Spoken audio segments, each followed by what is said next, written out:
বিজয়ের আরও এক ধাপ উত্তরণের জন্য অভিনন্দন। জুলাই ঘোষণাপত্র সফলভাবে প্রণয়নের এই কঠিন কাজের সাথে যুক্ত সকলকে আন্তরিক ধন্যবাদ এবং মোবারকবাদ। এই গুরুত্বপূর্ণ অবদানের জন্য আপনাদের কাছে বাংলাদেশ কৃতজ্ঞ থাকবে। তবে এই ঘোষণাপত্রে কি জাতির আকাঙ্ক্ষা পূর্ণ করতে পারছে? না, পারে নাই। এই ঘোষণাপত্র আরও সর্বাঙ্গ সুন্দর হইতে পারত যদি কিছু সীমাবদ্ধতা দূর করতে পারত। এটা হয় নাই সম্ভবত দুইটা কারণে। এক, রাজনৈতিক দলগুলোর মধ্যে অর্গানিক ইন্টেলেকচুয়াল ক্যাপাসিটি বা বুদ্ধিবৃত্তিক ক্যাপাসিটি এটা না থাকা, বা নেহায়তি বিপ্লবের আকাঙ্ক্ষা বুঝতে ব্যর্থ হওয়া। আমি এই জন্যই বলি যে বিপ্লবের আকাঙ্ক্ষা প্রচলিত রাজনৈতিক দলগুলো ধারণ করতে না পারলে নতুন রাজনৈতিক শক্তি উত্থিত হবে। আসেন এখন আমার মতে এই ঘোষণাপত্রে 5টা প্রধান সীমাবদ্ধতা নিয়ে আলাপ করি। অনেকেই অনেক বিষয় নিয়ে আলাপ করতেছেন, সবগুলোই ভ্যালিড। আমি সেই আলাপগুলো আবার নতুন করে আমার আলাপের মধ্যে ঢুকায় আমার আলাপের কলেবর বাড়াইতে চাই না। তবে যে আলাপগুলো এখনো জনপরিসরে আসে নাই সেগুলো নিয়েই আজকের আলাপ করব। আসেন আল্লাহর নামে শুরু করি।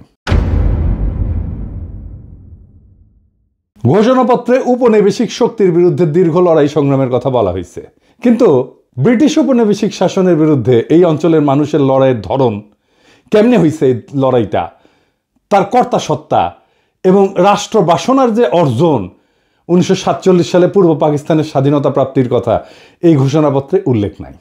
সত্য উচ্চারণে এরকম হীনমন্যতা, পূর্বপুরুষের বীরত্বপূর্ণ অবদানকে এড়ায় যাওয়া, তাদের মহান আত্মত্যাগের স্মৃতি অনিচ্চারিত রাখাটা ঘুরে ফিরে ওই একই বাঙালি জাতীয়তাবাদী বয়ানের রেখে যাওয়া, স্থির করে দেওয়া বিন্দু থেকে আমাদের ইতিহাসকে দেখার, পাঠ করার যে অলাথ চক্র তার মধ্যে আটকায় গেল। তার মানে আওয়ামী লীগের ইতিহাস যেরকম 52 সাল থেকে শুরু হয়, ঠিক একই জায়গা থেকে ওনাদের ঘোষণাপত্রের ইতিহাস শুরু হইল। এখানে দুইটা রাজনৈতিক টার্ম আমাদের একটু বুঝতে হবে। কর্তা সত্তা, ইংরেজিতে বলে এজেন্সি, কি সেটা? আমরা আগে দেখতাম যে রাজনৈতিক দলগুলো রাজনৈতিক লড়াই করে, তাদের কর্মীরা করে। 2024-এ কোনো রাজনৈতিক দল লড়াই সংগঠিত করছে, নেতৃত্ব দিছে? নেয় নাই। জনতাই রাজনৈতিক লড়াইয়ের নির্মাতা হয়েছেন। এটাই কর্তা সত্তা, এজেন্সি, নিজের ভাগ্যের নিয়ন্তা নিজেই হয়ে ওঠা। 2024 সালের বর্ষা বিপ্লব আমাদের দেখাইছে যে সাধারণ মানুষ চাইলে নিষ্ক্রিয় দর্শক বা শাসিত প্রজাতিকা দেশের রাজনীতির সবচেয়ে বড় খেলোয়াড় বা সক্রিয় কর্তা হয়ে উঠতে পারে। যখন জনগণ নিজের শক্তি সম্পর্কে সচেতন হয় এবং সেই শক্তি প্রয়োগ করার জন্য ঐক্যবদ্ধ হয়ে মাঠে নামে, তখনই জন্ম নেয় সত্যিকারের রাজনৈতিক কর্তা সত্তা, যেটা হয়েছে 2024 সালে। তো এই রাজনৈতিক কর্তা সত্তা জনগণের থাকায় লাভ কি? না থাকলে ক্ষতি কি? জনগণের রাজনৈতিক কর্তা সত্তা বা এজেন্সি একটা দেশের জন্য খুবই গুরুত্বপূর্ণ। সহজ ভাষায় এইটা হলো জনগণের সেই ক্ষমতা যার মাধ্যমে তারা নিজেদের ভাগ্য নির্ধারণে সক্রিয় ভূমিকা পালন করে। এর থাকা বা না থাকার উপরে দেশের ভবিষ্যৎ এবং নাগরিকদের জীবনযাত্রার মান নির্ভর করে। যখন একটা দেশের মানুষের রাজনৈতিক এজেন্সি বা কর্তা সত্তা থাকে, তার অনেক ভালো ফল আছে। যেমন সরকারের জবাবদিহিতার স্বচ্ছতা নিশ্চিত হয়। জনগণ যখন সক্রিয় থাকে তখন সরকার যা খুশি তাই করতে পারে না। শাসকেরা জনগণের কাছে তাদের কাজের জন্য জবাবদিহি করতে বাধ্য থাকে। জনগণ প্রশ্ন করতে পারে, সমালোচনা করতে পারে এবং নির্বাচনের মাধ্যমে সরকারকে ক্ষমতা থেকে সরাইতেও পারে। এই এজেন্সি আমরা হারাই ফেলছিলাম।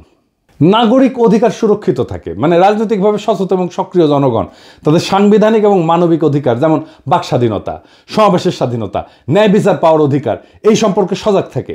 কোনো সরকার এই অধিকারগুলো কেড়ে নেওয়ার চেষ্টা করলে জনগণ ঐক্যবদ্ধভাবে প্রতিরোধ গড়ে তোলে, যেটা আমরা করছিলাম। হাসিনা এগুলো সবগুলো আমাদের কেড়ে নিয়েছিল। এর ফলে রাষ্ট্রের সুশাসন এবং স্থিতিশীলতা প্রতিষ্ঠা পায়। যেমন জনগণ যখন নীতি নির্ধারণের প্রক্রিয়ায় অংশগ্রহণ করে তখন সরকারের গৃহীত সিদ্ধান্তগুলো আরও বাস্তবসম্মত হয়, গণমুখী হয়। এর ফলে সামাজিক উত্তেজনা কমে এবং দীর্ঘমেয়াদী রাজনৈতিক স্থিতিশীলতা তৈরি হয়। জনগণ অনুভব করে যে রাষ্ট্র তাদের কথা শোনে। 4 নাম্বার, সামাজিক ন্যায় বিচার এবং সমতা বৃদ্ধি পায়। সমাজের প্রান্তিক, দরিদ্র, অনগ্রসর এবং সুবিধাবঞ্চিত গোষ্ঠীগুলো তাদের এজেন্সির মাধ্যমে নিজেদের দাবি দাওয়া তুলে ধরতে পারে। এর ফলে রাষ্ট্র তাদের প্রতি নজর দিতে বাধ্য হয় এবং সমাজে অর্থনৈতিক এবং সামাজিক বৈষম্য কমে আসে।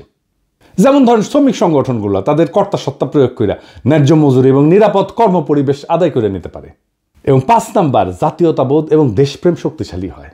যখন জনগণ মনে করে যে দেশটা তাদের এবং দেশের ভালো মন্দে তাদের ভূমিকা আছে, তখন তাদের মধ্যে স্বাভাবিকভাবেই দেশপ্রেম, জাতীয়তাবোধ বৃদ্ধি পায়। তারা দেশের সম্পদ রক্ষা করে, দেশের উন্নয়নে নিজেদেরকে অংশীদার মনে করে। আর যেই দেশে জনগণের রাজনৈতিক এজেন্সি না থাকে সেই দেশে এক অন্ধকার পরিস্থিতি তৈরি হয়।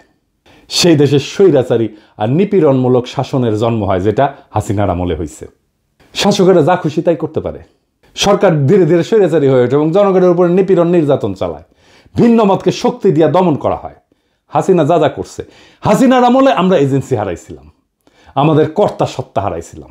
ব্যাপক দুর্নীতি এবং সম্পদ লুণ্ঠন হয়, কারণ সরকারের কোনো জবাবদিহিতা থাকে না। রাষ্ট্রীয় সম্পদকে ব্যক্তিগত সম্পদে পরিণত করা হয়। ক্ষমতাসীন এবং তাদের মদতপুষ্ট একটা গোষ্ঠী ব্যাপক দুর্নীতিতে জড়ায় পড়ে, দেশের সম্পদ বিদেশে পাচার হয়ে যায় এবং সাধারণ মানুষ রাষ্ট্রীয় সম্পদের সুফল থেকে বঞ্চিত হয়। একই জিনিস ঘটছে হাসিনার আমলে। এর ফলে দেশ অর্থনৈতিকভাবে পঙ্গু হয়ে যায়, ধনী গরিবের মধ্যে বৈষম্য আকাশচুম্বী হয়। এজেন্সি না থাকলে নাগরিক অধিকারের চরম লঙ্ঘন হয়। যেখানে এজেন্সি নাই সেখানে অধিকারও নাই। মানুষের কথা বলার স্বাধীনতা, সংবাদপত্রের স্বাধীনতা, এমনকি নিরাপদে বেঁচে থাকার অধিকারও কেড়ে নেওয়া হয়। আইন বিচার ব্যবস্থা ক্ষমতাসীনদের হাতিয়ারে পরিণত হয়। দেখছেন না হাসিনার আমলে যা যা হয়েছে, সব আমাদের এজেন্সি বা কর্তা সত্তা হারানোর ফল। এর ফলে জনগণ দ্বিতীয় শ্রেণীর নাগরিকে পরিণত হয়। তাদের জীবন, সম্পদ, সম্মান সব হুমকির মুখে থাকে এবং জবাবদিহিতা না থাকায় অযোগ্য ব্যক্তিদেরকে গুরুত্বপূর্ণ পদে বসায় এবং দেশের জন্য ক্ষতিকর সব সিদ্ধান্ত নেয়। যেহেতু জনগণ কথা বলতে পারে না, তাই সেই ভুল বা সিদ্ধান্তগুলোই চলতে থাকে এবং রাষ্ট্র হিসেবে দেশটা ব্যর্থ হইতে শুরু করে। এর ফলে শিক্ষা, স্বাস্থ্য, অর্থনীতির মতো সমস্ত গুরুত্বপূর্ণ কাজ ভেঙে পড়ে একে একে এবং দেশের ভবিষ্যৎ অন্ধকার হয়ে যায়। সামাজিক স্থবিরতা দেখা দেয়, হতাশা দেখা দেয়। জনগণ যখন দেখে যে দেশে ভালো মন্দ তাদের কিছুই করার নাই, কিছু যায় আসে না, তখন তাদের মধ্যে তীব্র হতাশাবোধ এবং বিচ্ছিন্নতাবোধ জন্মায়। তরুণ প্রজন্ম দেশের প্রতি আস্থা হারায় ফেলে এবং সুযোগ পেলে দেশ ছেড়ে চলে যেতে চায়। সমাজের সৃষ্টিশীলতা এবং অগ্রগতির পথ বন্ধ হয়ে যায়। তার মানে জনগণের রাজনৈতিক এজেন্সি বা কর্তা সত্তা, এটা হইতেছে একটা সুস্থ কার্যকর রাষ্ট্রের হৃৎপিণ্ড। এটা থাকলে রাষ্ট্র জনগণের শক্তিতে বলীয়ান হয়, আর না থাকলে সেই রাষ্ট্র একটা অন্তঃসার শূন্য কাঠামোতে পরিণত হয়, যে কোনো সময় যেটা ভেঙে পড়তে পারে। আমরা আমাদের এজেন্সি, আমাদের কর্তা সত্তা এই 2024-এ নিজের হাতে নিতে পারছি। এটাই 2024-এর বিপ্লবের সবচেয়ে বড় সাফল্য। এইবার আসেন আমাদের জুলাই ঘোষণাপত্রের দ্বিতীয় সীমাবদ্ধতার কথা বলি। বাংলাদেশের সাম্প্রতিক ইতিহাসের গুরুত্বপূর্ণ সবগুলো ঘটনার কথা উল্লেখ আছে এখানে, খুব ভালো। 1975 সালের 7ই নভেম্বরের সিপাহী জনতার বিপ্লবের কথাও আছে, কিন্তু 1975 সালের 15ই আগস্টের বিপ্লবের কথা নাই। কেউ আর তারে ওন করে না। এই জন্যেই আওয়ামী লীগ মর্সিয়া গাইতে পারে, বঙ্গবল্টু মরে নাই। 1975-এর 15 আগস্ট দেশপ্রেমিক সেনাবাহিনী শেখ মুজিবের বাকশাল সরকারকে উৎখাত করে। সেই বিপ্লব জনতা অভিষিক্ত করে, পথে নামে আসা তাদেরকে অভিনন্দিত করে। সিপাহী জনতার বিপ্লবকে আকাশ থেকে পড়ছে। 90-এর সামরিক স্বৈরাচারের বিরুদ্ধে গণ অভ্যুত্থানের পর 3 জোটের রূপরেখা এটা লেখা হয়েছিল, সেটা লঙ্ঘন করছে। বিজয়ী দলসমূহের মধ্যে রাজনৈতিক সমঝোতা ভঙ্গ, জন আকাঙ্ক্ষা পূরণের যে ব্যর্থতা এবং পরবর্তীতে সেই অভ্যুত্থানের অঙ্গীকার ধারণ করতে না পারার কারণে পর্যায়ক্রমে বাংলাদেশ রাষ্ট্রের অগণতান্ত্রিক চরিত্র ধারণের অশুভ পরিণতির উল্লেখ এই জুলাই ঘোষণাপত্রে নাই। তত্ত্বাবধায়ক সরকার ব্যবস্থা ধ্বংস করার বিষয়ে উল্লেখ নাই। কেন, কিভাবে এই ফাংশনিং ব্যবস্থাটা ধ্বংস হইল সেটার কোনো উল্লেখ আছে? নাই। তবে একই ঘটনা আবার ঘটলে আমি সেটাকে কিভাবে বাধা দেব? এবার আসেন 3 নম্বর সীমাবদ্ধতা। গত প্রায় 16 বছর দীর্ঘ ফ্যাসিস্ট দুঃশাসন প্রতিষ্ঠা করতে, জনগণের উপরে ধারাবাহিক নিপীড়ন চালাইতে রাষ্ট্রের মূল প্রতিষ্ঠানসমূহের মধ্যে সবচেয়ে বেশি আগ্রাসী শক্তি ব্যবহার করছে সশস্ত্র বাহিনী এবং সামরিক গোয়েন্দা সংস্থা, যাদের স্বীকৃত অপরাধ কর্মের কোনো উল্লেখ জুলাই ঘোষণাপত্রে নাই। আয়নাঘর কোথায় হয়েছে? ক্যান্টনমেন্টের মধ্যে ডিজিএফআই করছে। এতেও 36শে জুলাই পর্যন্ত হেলিকপ্টার ব্যবহার কইরা, খুন জখম কারফিউ জারি কইরা, ইন্টারনেট বন্ধ কইরা সেনাবাহিনী নামায় গুলি চালানোতে নেতৃত্ব প্রদানকারী খুনি জেনারেল চক্রের সকল রাষ্ট্রদ্রোহী অপরাধের ঘটনাগুলো লুকায় ফেলা হয়েছে। স্পষ্ট কইরা সেনাবাহিনীর তরুণ সৈনিক অফিসারদের অংশগ্রহণের সংগ্রামী বৈশিষ্ট্যের কথা না বইলা সাধারণভাবে জনসাধারণের পক্ষে সেনাবাহিনীর অবস্থান গ্রহণের কথা উল্লেখ করা হয়েছে। সত্য কথা, ইনসাফের কথা, ন্যায়ের কথা এবং সঠিক কথাটা হইতেছে যে মার্চ টু ঢাকা কর্মসূচির দিন 36শে জুলাই বা 5ই আগস্ট বিপুল গণস্রোত এবং প্রধানত সৈনিকদের চাপের মুখে শীর্ষ সামরিক নেতৃবৃন্দ চূড়ান্ত এবং শেষ পর্বে গণ অভ্যুত্থানে বাধা না দিয়া 5 তারিখে আরও প্রাণহানি এবং রক্তক্ষয় এবং জাতীয় বিপর্যয় এড়াইতে সহায়তা করছে। 4 নম্বর সীমাবদ্ধতা। হাসিনার ফ্যাসিবাদী শাসন প্রতিষ্ঠার পেছনে ব্যবহৃত সবচেয়ে দুর্বিষহ অস্ত্র সাংস্কৃতিক যুদ্ধের নাম ছিল ইসলামোফোবিয়া। দেশের ধর্মপ্রাণ সংখ্যাগরিষ্ঠ মানুষ, আলেম ওলামা, মাদ্রাসা ছাত্রদের বিরুদ্ধে লাগাতার এই অস্ত্র ব্যবহার করে হাসিনা যুদ্ধ চালায় গেছে। 2013 সালের 5ই মে শাপলা চত্বরে রাতের অন্ধকারে লাইট লিভায় রাষ্ট্রীয় বাহিনী দিয়ে নারকীয় হত্যাযজ্ঞ পরিচালনা করা হয়েছে, যে হৃদয় বিদারক ঘটনাটা আমাদের ইতিহাসে একটা সুগভীর ক্ষত সৃষ্টি করছে। ব্রিটিশ উপনিবেশিক শাসনকাল থেকে শুরু করে সকল আজাদী আন্দোলনে, অধিকার আদায়ের সংগ্রামে এদেশের ধর্মপ্রাণ মানুষ, আলেম ওলামা এবং মাদ্রাসা শিক্ষার্থীদের অংশগ্রহণ, আত্মত্যাগ এবং অবদানকে সবসময় অবহেলা, আড়াল এবং মুছে দেওয়ার একটা দুষ্ট ক্ষত আমাদের ইতিহাসে গেড়ে বসছে। এই উগ্র জাতীয়তাবাদী তথাকথিত প্রগতিশীল দুষ্ট ক্ষতের ইতিহাস আবার পুনরাবৃত্ত হয়েছে। তাদের লড়াইয়ের যথাযথ মর্যাদা স্বীকৃতি, বাংলাদেশের ভবিষ্যৎ রাষ্ট্র গঠনের আকাঙ্ক্ষায় তাদের অবদান এবং ত্যাগের যথাযথ হিস্সা ছাড়া কোনোদিন আমাদের এই স্বপ্ন, বাংলাদেশ গড়ার স্বপ্ন পরিপূর্ণ হবে না। বাংলাদেশের আলেম ওলামা মাদ্রাসা শিক্ষিতদের ব্যাপক এবং সর্বাত্মক অংশগ্রহণ ছাড়া 2024-এর বিপ্লব সফল হতো না, এটা লিখে রাখতে পারেন। পঞ্চম সীমাবদ্ধতা। 2024-এর বিপ্লবে মেহনতি মানুষ এবং নারীর অংশগ্রহণের প্রশ্নটা দৃশ্যমানভাবে আসেনি। জুলাই গণ অভ্যুত্থানে অংশগ্রহণকারী বড় দুইটা শক্তি ছিল শহরের মেহনতি মানুষ এবং নারী সমাজ। বৈষম্য বিরোধী সংগ্রামের এই বৈশিষ্ট্য ঘোষণাপত্রে উল্লেখ করা হয়নি। অর্থনৈতিকভাবে অনগ্রসর জনগোষ্ঠী এবং নারী সমাজ যে রাষ্ট্রীয়, অর্থনৈতিক এবং সামাজিক স্তরে সৃষ্ট বৈষম্যের অবসান চায়, জুলাই গণ অভ্যুত্থানে সেই আকাঙ্ক্ষা খুব স্পষ্টভাবে ফুটে উঠছিল। এই জনগোষ্ঠীর সমানাধিকারের আকাঙ্ক্ষা আন্দোলনের অগ্রভাগে ছিল, নেতৃত্ব দিছিল এবং তাদের বেশিরভাগই হতাহত হয়েছে। অধিকার সচেতনতা, বঞ্চনার বিরোধিতা এবং ইনসাফের ধারণা এই জনগোষ্ঠীকে সংগঠিত করার একটা গুরুত্বপূর্ণ ভূমিকা রাখছে। নতুন বাংলাদেশের অর্থনৈতিক নীতি কি বৈষম্য মোচন বা দারিদ্র্য বিলোপের দিকে পরিচালিত হবে? তার উপরেই নির্ভর করতেছে নতুন রাষ্ট্র ব্যবস্থার চরিত্র এবং স্থিতিশীলতা।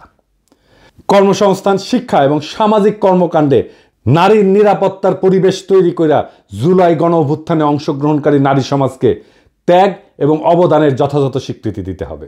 এই ঘোষণাপত্র পড়া মনেই হয় না যে এই বর্ষা বিপ্লব ছিল একটা শহুরে দরিদ্রদের লড়াই। আমাদের এলিটরা সবসময় আমাদের মুরগি দেখায় আর ডাল খাওয়ায়।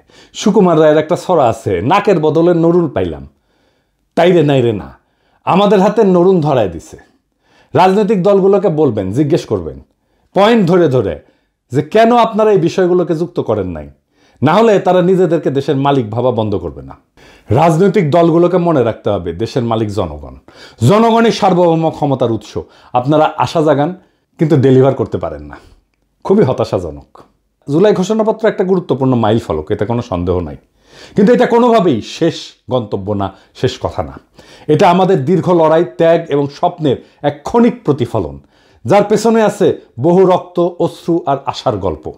এই ঘোষণার জন্ম হয়েছে এক গর্জে ওঠার সময়ের ভেতর থেকে, যখন মানুষ আর তাকাইছিল না কোনো নেতা বা দলের দিকে, বরং নিজেরা হাতে তুলে নিছিল রাজনৈতিক কর্তাসত্তার ভার। কিন্তু যে ঘোষণাপত্রের জন্ম হলো এই রক্ত গরম বাস্তবতা থেকে, সেটা যদি সেই বাস্তবতার বহু বর্ণ, বহু স্বর এবং মূল তাগিদকে ধারণ করতে ব্যর্থ হয়, তাহলে সেটা এক অর্থে জনগণের সাথে বিশ্বাসঘাতকতা হবে। যারা ময়দানে প্রাণ দিল, যারা নিঃস্ব হয়েও আশায় বুক বাঁধল, যারা চোখের সামনে ভাই বোন হারালো, তাদের ইতিহাস, তাদের দাবি, তাদের আত্মত্যাগের ভাষা বাদ পড়ে গেল। ঘোষণাপত্র না, সেটা হয়ে ওঠে আবার এক শ্রেণীর ক্ষমতা কাঠামোর পুনরুৎপাদনের হাতিয়ার। এই ব্যর্থতা নিয়ে নিরুৎসাহিত হওয়া যাবে না, বরং এই ব্যর্থতা থেকে নতুন শক্তির জন্ম দিতে হবে। যদি প্রচলিত রাজনৈতিক দলগুলো এজেন্সিহীন, ভবিষ্যৎ বিমুখ হইয়া পড়ে, তবে নতুন নেতৃত্ব, নতুন কাঠামো, নতুন চেতনার আবির্ভাব হবে। কেননা ইতিহাস দাঁড়ায় থাকে না, সে আগায় যায়, পেছনে ফেলে দেয় তাকেই যাকে সে ব্যর্থ মনে করে। তাই আসেন আমরা এই ঘোষণাপত্রকে একটা খসড়া হিসেবে বিবেচনা করি। এটা জনগণের অসীম শক্তির সামনে একটা খোলা চিঠি, যা আবার লেখা হবে, আবার সম্পাদিত হবে, আবার জনগণই তার রূপ নির্ধারণ করবে। এটাই হলো গণতন্ত্রের প্রকৃত চেহারা, যেখানে প্রত্যেকটা মানুষ শুধু ভোটার না, ইতিহাসের লেখক, যেখানে জনগণ শুধুই অনুসারী না, বরং রাষ্ট্র নির্মাণের কর্ণধার। আমরা যারা আজ প্রশ্ন করতেছি, সমালোচনা করতেছি, তারা কেউ এই প্রক্রিয়ার বাইরে না, বরং এই চর্চাই আগামী দিনের সুসংগঠিত, সুবিচার ভিত্তিক, ন্যায় ভিত্তিক, ইনসাফ ভিত্তিক বাংলাদেশের ভিত্তি করবে। বর্ষা বিপ্লব একদিনের ব্যাপার না, এই শুরু, শেষ না। এইটা একটা যাত্রা, এটা একটা জার্নি। এইখানে গন্তব্যের দিকে যাত্রা আছে, কিন্তু গন্তব্যে পৌঁছানো নাই। গন্তব্য সবসময় অধরা থাকে। আমরা প্রত্যেক দিন একটু একটু করে অগ্রসর হই, আরো ভালো, আরো প্রগতিশীল, আরো মানবিক আর একটা রাষ্ট্রের দিকে। এটাই আমাদের যাত্রা, এটাই আমাদের রাজনীতি, এটাই রাষ্ট্র গঠন। ইনকিলাব জিন্দাবাদ।